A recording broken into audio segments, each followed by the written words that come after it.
This is a video about how not to sell a used EV. Hi, I'm Rosco and welcome to Amazing EV. And recently we saw this fantastic video from Jerry Sells, which really piqued my interest. And don't get me wrong, we're subscribers to Jerry Sells, we're big fans, we love to see the stories. Nobody does more for the used car industry, the used car market here in Australia than Jerry's great stuff.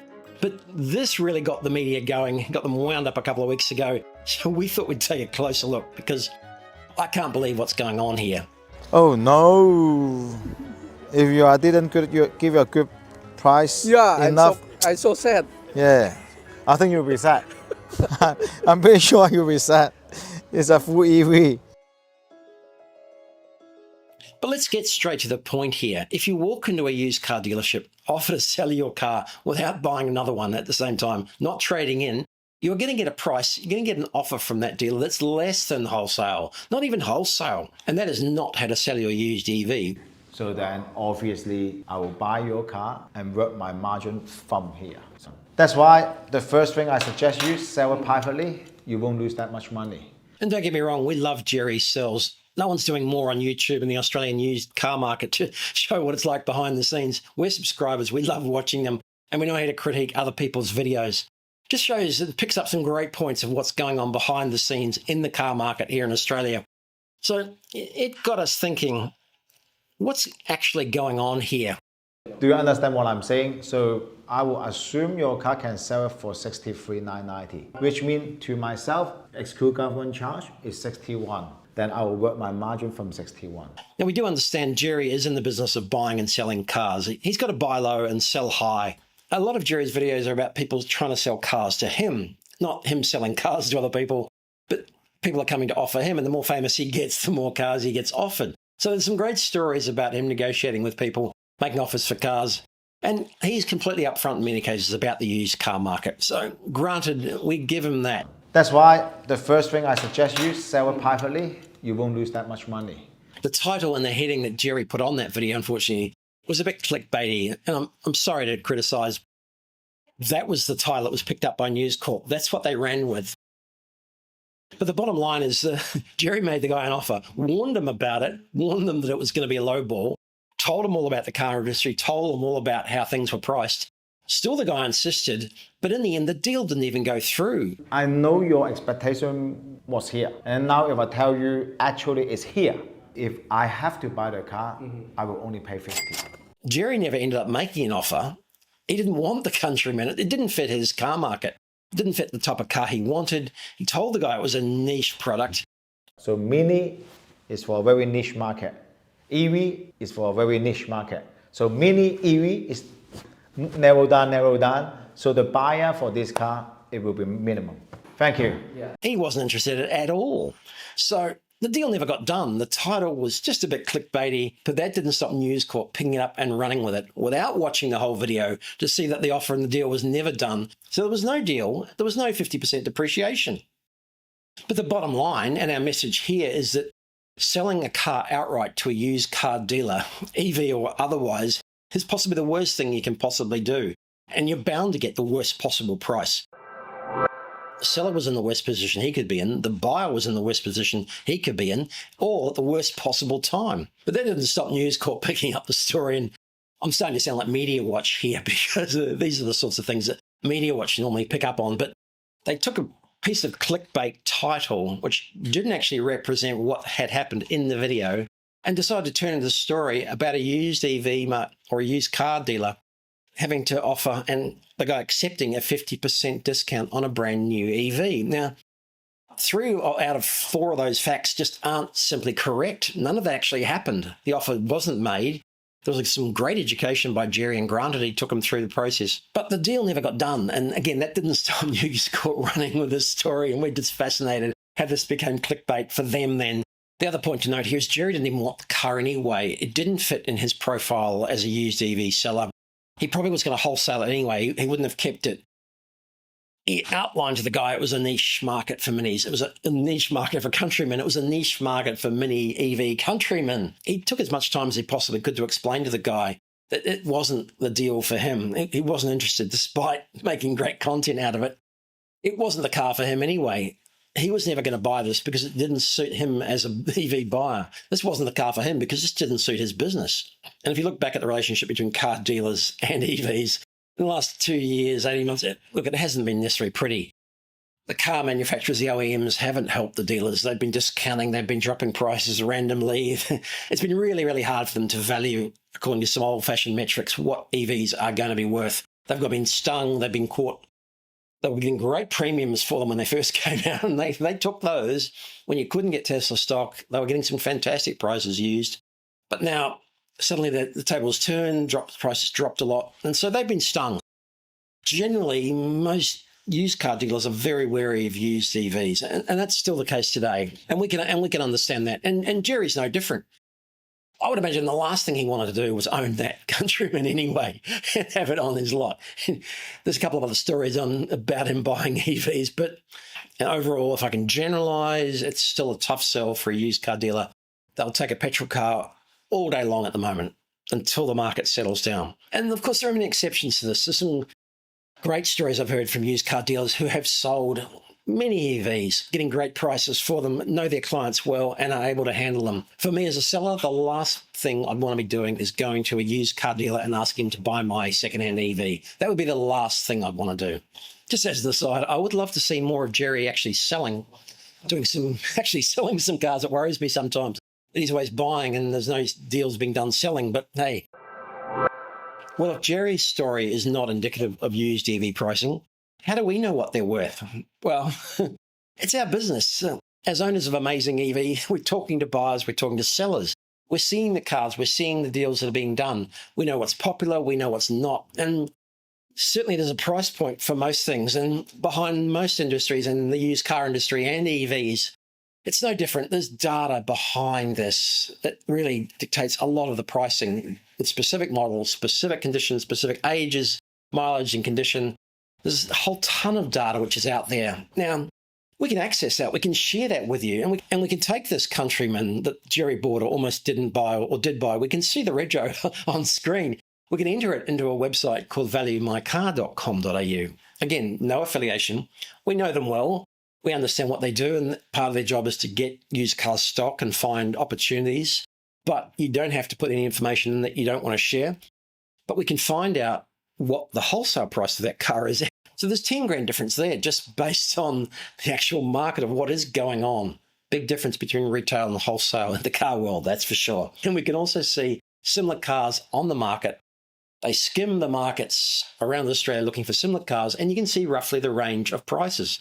We can see roughly what other cars are being offered for across the different marketplaces, similar condition and similar prices, and what roughly they might tend to expect. And there are many such private companies who've been offering car valuation services. The old blue book used to get printed. There's a lot of metrics around cars, models, mileage, year.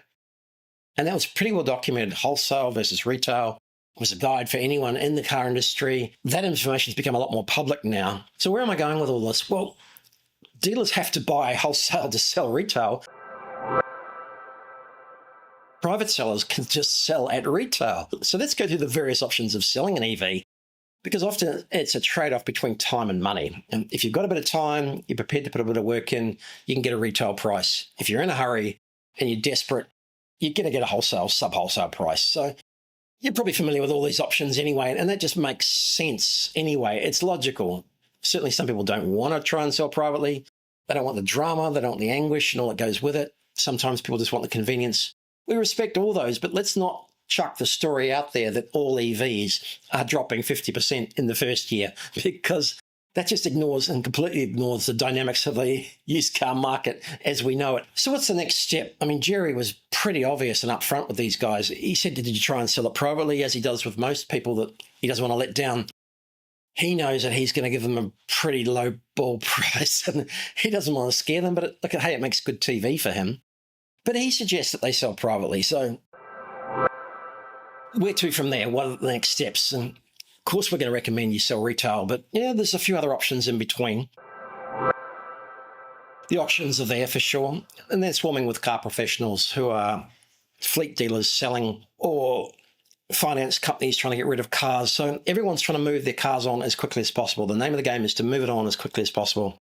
and you end up with another wholesale price situation. The auction houses are all about volume, getting cars through as fast as possible, and they've got their place because they keep the whole system moving. Keeping the stock moving is the name of the game. Buyers are car dealers in many cases who are buying the cars, fixing them a bit, preparing the car for sale, putting it on their showroom, spending money to advertise it, and selling it on at a retail price. So that's their business. That's the name of the game. And the auction houses are great pickings for those. There's plenty of EVs going through there, and some of the OEMs who are trading in EVs, like Tesla, are selling them back through the auction houses. They're not selling them themselves. They're selling them back through the auction houses. It's highly unlikely any private seller is going to put their car through the auction house. Next step up, though, if you are in a hurry, would be some car buying services that are out there. Again, there's a whole network of car buyers who are more than happy to have a look at your car. Sure, again, it's going to be wholesale plus a little bit more. But again, expediency is the name of the game here. They can give you an estimate, come out and give you a quote, or even sometimes take some video. You can take some video for them, send that in. Within 3 or 4 days, you can have that car on a truck and money in your bank. Done deal. Again, that might be just a little bit more than wholesale, depending on the car. But there's demand out there for good used cars, and there's a whole market dedicated to finding them. So that's an opportunity as well. But again, convenience and time versus money.